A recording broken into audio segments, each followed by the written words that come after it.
Εσέφτελε.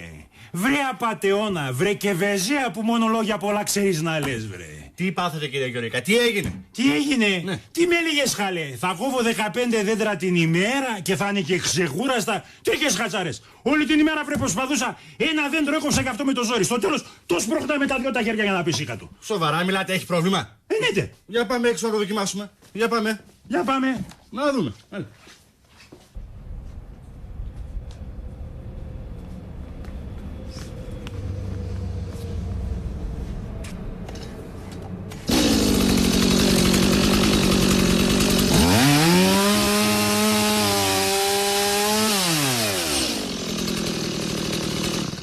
Ορίστε, κύριε Γιώργα, μια χαρά δουλεύει.